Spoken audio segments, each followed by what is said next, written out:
Welcome to the Meaningful Shit Show with your host, Vincent. In a world full of selfishness, blaming and scapegoating, Vincent aims to inspire inner work with deep topics and insights on emotion regulation, personal development, psychology, philosophy, and the trauma growth healing process. Hey everybody, welcome to yet another episode of the Meaningful Shit Show, and today I will talk about how nihilism, absurdism, and existentialism made me happier. Starting with two quotes. First one from Friedrich Nietzsche, one of the individuals strongly associated with nihilism. The quote is, "God is dead, and therefore nihilism, therefore all the things that God told us to do have no consequence anymore." Second quote is by Fyodor Dostoevsky, who is more associated with absurdism and existentialism to a certain extent. The quote is, "If God is truly dead, all things are permitted." So what Dostoevsky is trying to say here is that there is no ethics, no morality, and that there's no really that much of a moral compass that you can, like, everything is permitted. There is a case to be made for everything. Cool. So that requires some unpacking, because even these quotes are pretty esoteric and vague and like sort of abstract. And of course, when we are talking about these philosophical movements, they are very high level, right? So this is not really an episode where you get to learn everything about nihilism, absurdism, and existentialism, the history and what it all encompasses. That's not really the type of channel that I have. I more talk about what did it concretely mean in my life. But I do like to go over a little bit of history. So modern nihilism, think 18th and 19th century. With the main person that everyone associates nihilism with is Nietzsche.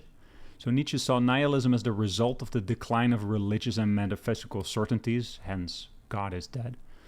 And it's a philosophical belief. It suggests that life is without objective, without meaning, without purpose, without any intrinsic value at all. So often questions like the existence of the absolute truths, and it rejects traditional values and believes in the existence, basically, of the absolute truth and all of these things. Let me start over again. So it questions and oftentimes rejects the existence of absolute truth and traditional values and beliefs. So nihilism explores the consequences of a world without inherent meaning as well. So that's what Nietzsche dives into in his various works. And nihilism challenges the established norms and prompts, and comes with deconstructions of those that they don't necessarily make sense. Prompts individuals to reconsider their own values and beliefs in the absence of absolute truth, because that, of course, recontextualizes everything. And the impact of nihilism on modern thought extends to, of course, the discussion and ethics, but also goes into existentialism, which I'm going to talk about as well, and the nature of reality. So one of the things that I oftentimes associate with nihilism is, I'm not sure if it's a quote from someone, but being lost in a moral relativistic landscape. It's like in the process of nihilism, you discover that everything is relative, and then you're kind of like stuck in this swamp where you're not sure what's up and down, and everything is complex and ambiguous. So I'm first going to talk about what nihilism did for me personally before I go into absurdism and existentialism, which in a way are more useful or effective philosophical movements to build your life on. But nihilism is very, very important, I would say. So let me just summarize it again, because it's a lot of information. So core idea of nihilism is the belief that life is devoid of inherent meaning, purpose, or value. Like we can discuss until we're blue in the face, but that's where it comes down to. Like you cannot point at anything that sets these as an absolute value. So commonly, the response to meaninglessness from a nihilistic perspective is a sense of despair, cynicism, apathy, and even wanting to join the destruction of things, because various systems of belief that have been set up, if you look at it from a nihilistic perspective, you can see that you can deconstruct it. They can be destroyed, and sometimes people associate nihilism with actually the destruction of that, which in a way is kind of weird, because destruction is meaning by itself. Like, why would you have to destroy something that's not true, and what are you going to replace it with, right? So key approach is that it embraces the lack of meaning as an insurmountable truth, sometimes leading to inaction and rejection of all moral and ethical standards, so problematic. And like I mentioned, mostly associated with Friedrich Nietzsche, although he also criticizes nihilism and seeks ways to overcome it. So he does understand, hey, I'm burning things down, and what do I do with clearing? So let's keep going. So personal story, like why am I shooting this video on nihilism? What did it do for me? So I kind of like think that part of my nihilistic phase has been like kind of long, but I do have this memory of like the first time that I took psychedelics, I took mushrooms. I remember that I looked at the world around it. I looked at everything that was happening in my head, and I saw how much power my mind had on my perception, how much of my reality I was really creating myself because of how I look at the world. So sometimes I've talked about this in context of context versus content. So we think a lot is the moment that we look out in the world that we're seeing content, we're seeing data, we're seeing shapes, we're seeing, that it's like mainly content.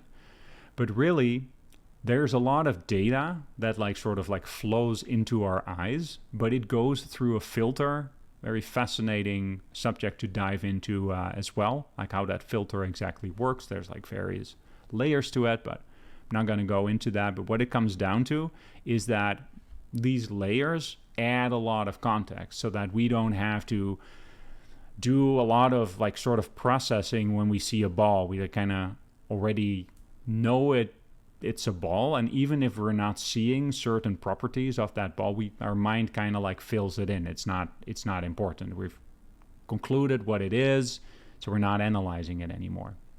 And that seems fine, especially if you're thinking about something like a ball, but that becomes like very profound if you think that happens for everything. That means that so much is being filled in that I would almost say that it's 99% the context that you bring and 1% content, which is like sort of polar opposite for like a baby, for example. They don't have that much context yet. So fascinating. So I got into nihilism from the perspective of deconstructing everything. I saw that my perspective was inherently, like, I had a lot of influence, my mind had a lot of influence on it, and I could also see that I could very easily adopt another perspective, and it would seem equally true. That's pretty scary from a certain perspective, because that means that you're not sure of your reality anymore. But at the same time, I had the intuition that anything that I would color in there, any, belief system that I would adopt would have the same problem. So what nihilism offered me is somewhat of a toolbox to deconstruct things. So a deconstruction tool. So I could deconstruct some of the secular values that I was raised with, some of, the codes and norms and rules, and where they were coming from and why why one should do a thing and not do a thing, and why certain people do it one way and other people do it in a different way, and that neither of them is right or wrong. At least that's what I got to. And then, of course, towards the end as well, is to deconstruct deconstruction itself, which, of course, nihilism is great. I mean, it's useful to deconstruct things, but is deconstruction like sort of an end goal? Does it lead to happiness? Maybe it's quote unquote true, as far as we can determine, but is it effective? Does that lens help me to build a very happy, fulfilling life? And I mean, the obvious answer to that is like kind of like no. So that puts you like in a sort of a predicament, because you can, a lot of people associated with it, and I would say as well that was sort of part of the process. Some things become dark, depressing, and negativistic because there is no meaning. I can't just say, oh, you know, these are the rules that God gave me, or this is just the way that the universe works. Like, no, it's all super subjective. So I don't know.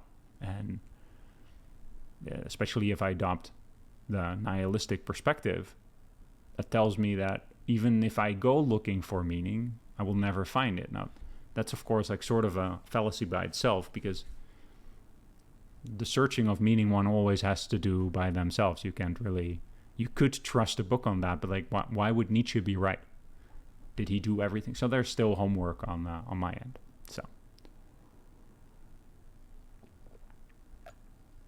what I also realized that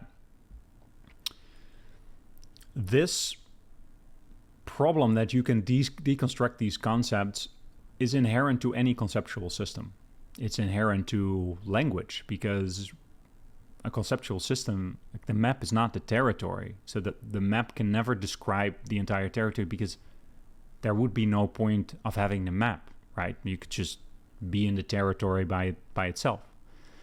So why do we have conceptual systems? It's useful. They're abstractions. We create models, and those help us navigate the world. They make survival more effective. So I saw as well in the deconstruction of deconstruction that there was no other, like there was no like savior philosophy that would replace my, for example, secular upbringing with something that was true. I couldn't like switch in Christianity, I couldn't switch in Buddhism, I couldn't switch in non-dualism, like solipsism, like all of these perspectives could be deconstructed. Of course, I did not deconstruct all of them, but I went through a couple of deconstructions myself. I realized that it is okay that things don't make sense, and I can poke holes at it, because the Nietzsches of this world did this as well, and they spend a lot more time than I thinking about these things. So I could, although it is trusting an authority, of course, but that did give me like sort of like a perspective in someone, or inspiration to conclude that my perspective is not like that weird.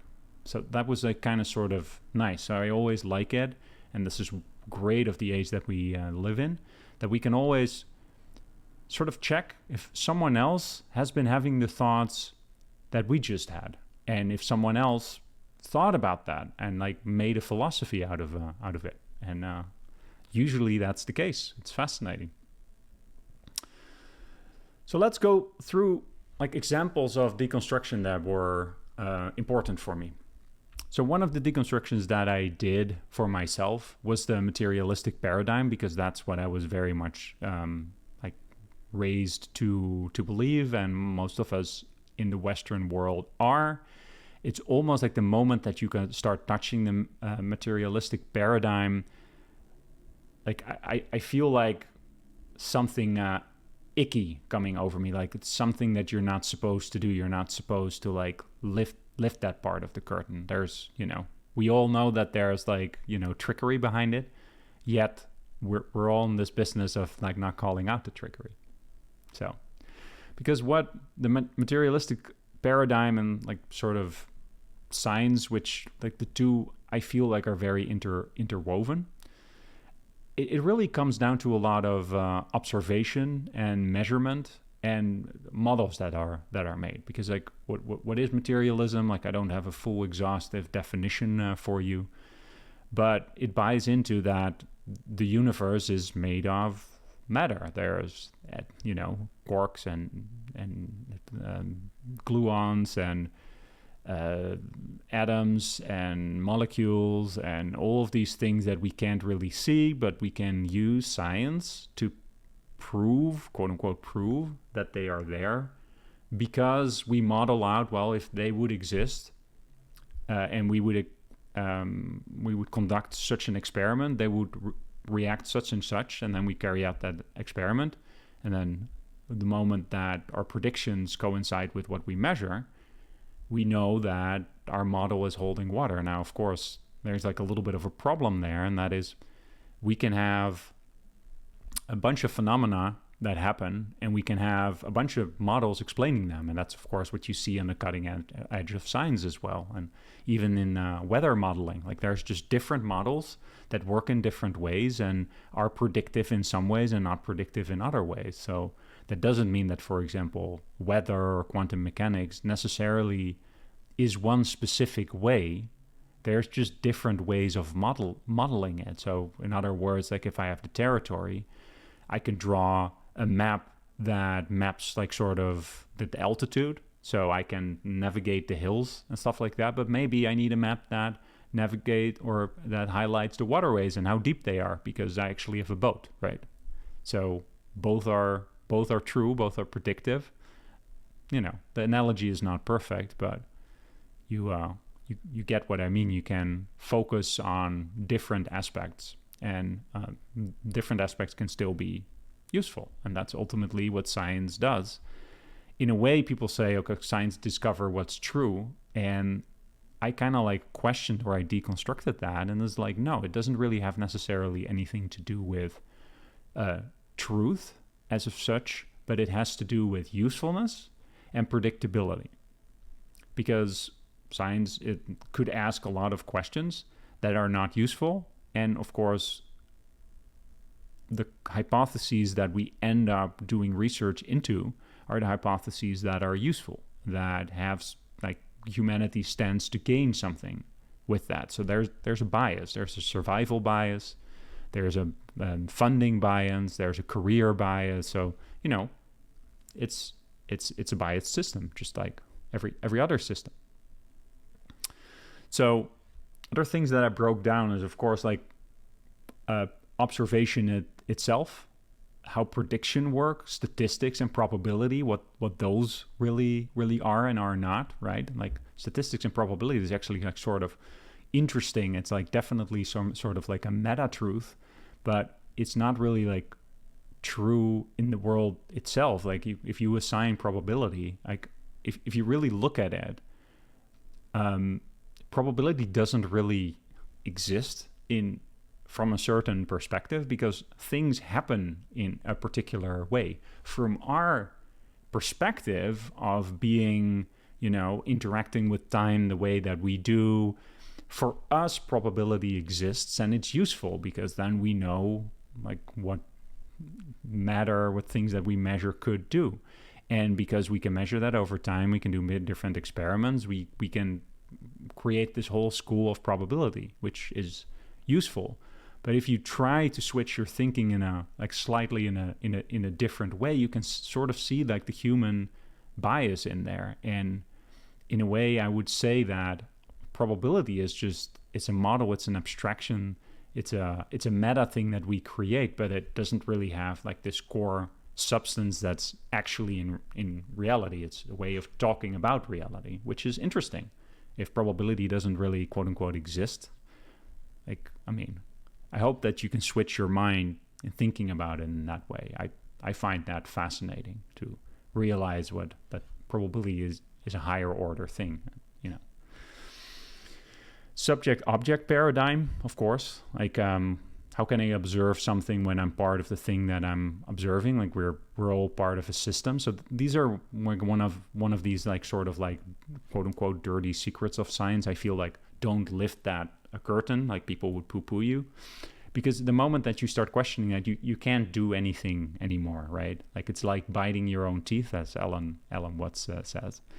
And that doesn't mean it's not productive or effective to create a subject-object paradigm, but the moment that we make a distinction between us and the thing that we're measuring, we're doing something interesting and tricky, and sort of like on the deepest level of quantum mechanics, we see the problem there. Like, for example, measuring something creates or changes the state of the particle. And that creates, for example, the Heisenberg's uncertainty principle, that we can know how fast a particle is going, or we can very precisely know the speed, or we can very precisely know the location, but we can't know both. And don't ask me to explain that. That's why they have the Heisenberg compensators in Star Trek, right? But that's fascinating to me, and it showcases that science is something that's created by humans to do something in a predictable fashion that was a better model than some of the models that we previously had. So in a way, it's science and materialism is great at prediction. It's super effective. We make all kinds of like really cool technology with it, and satellites and space and nuclear bombs and like all of these things. The fact that it's useful doesn't mean it can't be deconstructed, that there isn't human biases in there, survival biases, as it must be, of course. And remember that a model that does not predict how things will go is a worse model than a model that does. So we have a bias there. We want models that are very predictive in nature. That's like sort of the test of how good a model is. Like if you have a map and it sends you the wrong way half of the time, like it's not very good map. So it's all measured in usefulness, and not necessarily truthfulness. And it's a little tricky. I find these things very hard to explicate, but I hope that you can see that there's like this distinction between usefulness and truthfulness, and that they're like kind of at odds with each other in a way. Another element of deconstruction that I did is around survival. So it's one of these other things that as humans we just kind of like sort of accept and see everything through that lens. But there's a lot of things that you can deconstruct about survival, the base reasons behind that. And one of the interesting things that I think about is if you throw away your bias completely as a living creature, and you're just like, okay, well, I don't really want to maintain this form, that of course means that you're going to die. So you're always biased in, and there's of course billions of years of evolution that sort of like instills this in us, to keep surviving and to actually ingest, like the way that the food chain works, we ingest plants and creatures that are quote unquote lower to us, and we transform them into our bodies, which really, if you think about it, it's kind of like fucked up. Of course, that's a judgment, but one could feel like that about it. It's really interesting, and it also leads to all kinds of questions like why does it have to be this way? There is so much energy in the universe, seemingly infinite, and yet we are here on this like cold rock, fighting for these like little tidbits of proteins and carbohydrates, and that we have to extract out of each other. And it's kind of brutal in a way if you think about it. It's also beautiful, but it's also brutal. But you can deconstruct it, and you can see how it doesn't make any logical sense. Why would I choose to maintain this form? What's better about this form than the decomposed form of me if I stop eating? Or all the things that I would otherwise eat that then get to grow. And of course, the only answer to that can be selfish, and that's one of the things that we necessarily like sort of have to accept. We have to accept that bias, otherwise we die. But it's a bias nonetheless. There's nothing inherently true about it, especially if we take the nihilistic perspective. So those are some of the things that I used nihilism myself. I would say as well, I alluded to it earlier as well, it was like a little bit of a safety blanket for me for a while. Because I would say that I was like in like a classical nihilistic phase that kind of like felt kind of like dark and disappointing, and I was just discovering things that I thought I was sure of, like I couldn't really be sure of anymore. So that's kind of scary. But there was a safety blanket, and listening and reading about nihilism gave me a sense that it's okay. It's okay that I can poke holes at these things. That's true. Others have thought about that, and they're still here. So I'm not like crazy or or deluded or whatever. It's a valid perspective. But of course, we want to go beyond. So, and one of the things that is great about this world is that I'm not the only one who is thinking about that. So I want to call out absurdism and existentialism, both, I would say, doctrines that accept at the heart that life has no intrinsic meaning. So let's take absurdism first, most associated with Albert Camus. So while agreeing that life has no intrinsic meaning, Camus does reject nihilism, which leads to despair and resignation, and he instead proposes that we must confront the absurd and find a way to live with it. And the absurd is basically the fact that the universe is, nihilism says, irrational and meaningless, yet we as creatures have a search for order and meaning, so we're in conflict with the universe. But that's not necessarily a bad thing, to be in conflict with the universe. It's just something that comes with our bias. And what absurdism really focuses on is to not embrace that, to embrace that as not a problem. One of the examples that is oftentimes associated with absurdism is the myth of Sisyphus. So the myth of Sisyphus is a Greek mythological figure that is doomed by the gods. I believe it was because he tried to get the gods to eat his son or something like that. I might be mixing things up here. Classical education failing me. Might be wrong too, or might be right as well. But anyways, he got punishment by the gods to roll a boulder up a hill, but whenever he would reach the top of that hill, the boulder would roll back down. Now, there's something absurd about that as well, right? Because Sisyphus is struggling consistently. It's a lot of brutal effort to roll that boulder up, and yet it doesn't do anything. Like it has no meaning. He's doomed to do it, but there's no meaning to it. So what Camus sort of proposes is that probably Sisyphus finds happiness in the struggle itself.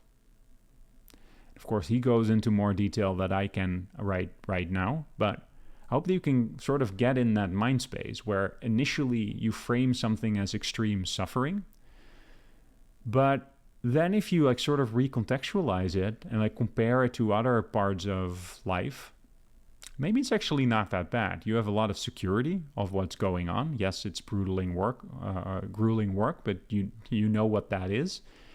You know exactly what is going to happen. So I would imagine after the umpteenth time, Sisyphus is not even desperate about this anymore. He just, walks down and starts rolling it up the hill. And I can sort of compare that with, I did a lot of trail running. So I can compare that to, the uphill is great and the downhill is great. So when the uphill was done, I would look forward to the downhill. When the downhill was done, I would look forward to the uphill. So, although there's absurdness in there, there is also meaning that can be found in that. Although it is clear that that's meaning that we superimpose on these things ourselves. So again, what I like about absurdism is that there's someone that thought about this, created a body of work, really a school, philosophy, and thought about this. And that just helps me to consider, hey, does this philosophy help me?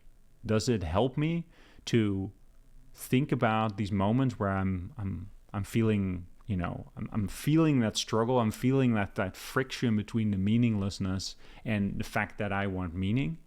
Does it help me? And the answer for me, it does. Like, I've sort of accepted that as in my heart as sort of like a brutal truth or something like that, quote unquote truth, a perspective that I can adopt to make it bearable, because that's really what absurdism is about. So, embrace the absurd, find contentment in the struggle against meaninglessness. The struggle against meaninglessness is the meaning. Now, how's that for a brain pretzel? Let's go on to the next one. Existentialism. So, existentialism is a chiefly 20th century philosophical movement, embracing various different doctrines, but centering on the analysis of individual existence in an unfathomable universe and the plight of the individual who must assume ultimate responsibility for acts of supposed free will without any certain knowledge of what is right or wrong or good or bad now. That vibes with me immensely. One of the proponents or persons that are usually associated with it is Jean-Paul Sartre, who wrote Existentialism is a Humanism, which is a talk he did at a university. You call that? Name escapes me right now. So it's a very short book, and it's really focused on, like, his core idea is that he wants to be able to communicate this philosophy as well. Like, he feels like these philosophies that are just like written down and nobody reads them, or only like sort of like the professional philosophers, that they don't really create the change in the world that he wants to create. So the core idea of existentialism really is to emphasize your individual freedom, choice, and responsibility in creating personal meaning. Personal meaning. You get to create it. So the response to meaninglessness is to just encourage people to actively create their own meaning and purpose through authentic choices and actions. And that is a big responsibility, because that means, like, you just get to choose. You just get to choose. And that reminds me of the Dostoevsky quote of, if God truly is dead, everything is permitted. And existentialism buys into that. Existentialism, I remember reading this book of Jean-Paul Sartre, and he argues that if there is no God, although he hopes there is, and goes into like sort of these ramifications of that. So I wouldn't say that existentialism advocates is necessarily that God is dead, as nihilism does, like sort of dissolving that framework provided by religion. But that's also an individual freedom that you have. So you get to choose your personal meaning. So that what existentialism then informs us to do is to live authentically, making deliberate choices and taking responsibility for one's life and values. And that's a big one. That is an owner mentality versus a victim mentality. I feel, although you can definitely bring an owner mentality to nihilism, it's easier to get into a victim mindset, because from the perspective of us little humans, it's kind of bleak. We don't want that, because we want meaning. That is something that seems to be instilled in us, because we see that across the globe, that If there's meaning, we're happy. If there's no meaning, we're not happy. Also reminds me of the excellent book by Viktor Frankl, Man's Search for Meaning. I talk about Viktor Frankl a lot. He's one of my favorite authors, very, very influential. But Viktor Frankl was imprisoned in a concentration camp, and one of his observations is that his fellow people that were taken captive, the ones that would like sort of linger in the past or fantasize about an unrealistic future, they would wither away and die because they could not bear with the meaninglessness and the suffering in the exact moment that they were in. And the ones that created some kind of meaning in their suffering were able to get through it. And if people in a concentration camp can create meaning in such an absurd circumstance, I think that I can like sort of man up, person up, and do the legwork to create my own meaning as well. Like, let's face it, situation is a little bit different. Not to minimize the suffering that you and I go through. We might not be in a concentration camp, but that doesn't mean that we don't suffer.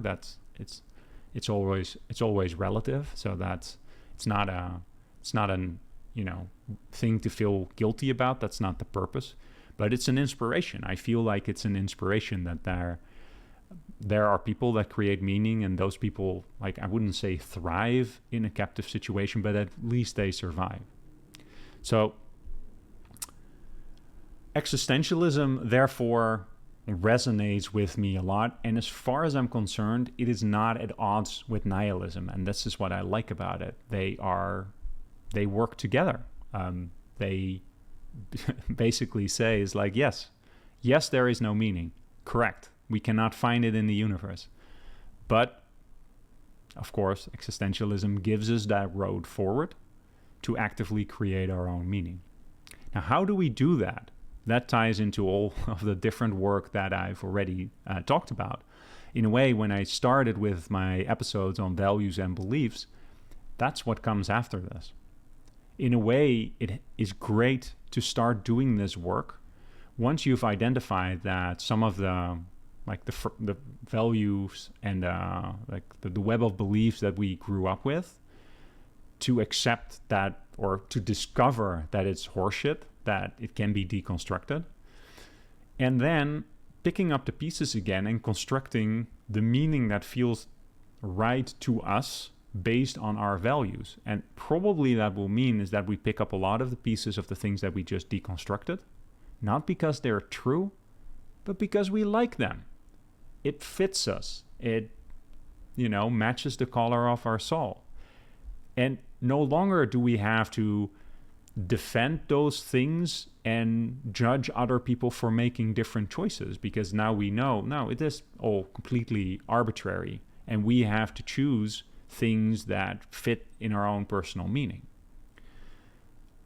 It is my conviction, and it's not something that I can prove, but if the entirety of humanity would do this, that would be a net positive for the world. Like, some people would think, like, if everyone just like willy-nilly takes responsibility and creates their own like framework, like, it's gonna be chaos. And from a certain perspective, that's true, partially because it's a lot of work to create like a framework like that. So it's handy to grow up and have someone give you a framework that probably is going to work for you like 80% or something like that. But the key word is there's responsibility. If everyone would be taking the responsibility to do that, the world would be a quote-unquote better place. I just don't think that that's in the heart of every person. A lot of people don't really want to do that. They just want to ride on the meaning that their society created. And if they didn't have any particular like deep suffering, or their personality doesn't guide them in that direction, they will never think about these things. And as far as I'm concerned, that's fine. I mean, not everybody has to be a philosopher. So one of the things that I really like about existentialism as well, from the same book from Jean-Paul Sartre, is that how he talks about the decisions that we make is these deliberate choices, that these are the decisions that we make for the entirety of humanity. And that sounds very melodramatic, but there's something that I like about that. It coincides with like different things that I do in my exercise routine, in my interpersonal effectiveness, in general, like my morning routine, things like that. And that's, don't try to make decisions and like sort of shrug on the fact that not everybody can make the same, or that I should say, that you realize that if everybody would do that, things would be like bad, but you just do it because it's just you that's doing it. So there's like two parts to that I find important. First of all, the fact that you feel that something is the right choice for the entire humanity, so like that responsibility to you selling like your circle of concern, that's super broad, doesn't mean that everybody exists or agrees with you, but you've considered it. That's the important part. The important part is that you've given it a real like, I'll try to really think, okay, this decision, this action that I'm about to take, would that be great if everybody would be taking that action? So, although embracing the fact that even if all of us would do that, we would all come to like different actions and different decisions. But that's powerful because that creates like sort of something that I really like, which is you can live up to your highest standards all the time.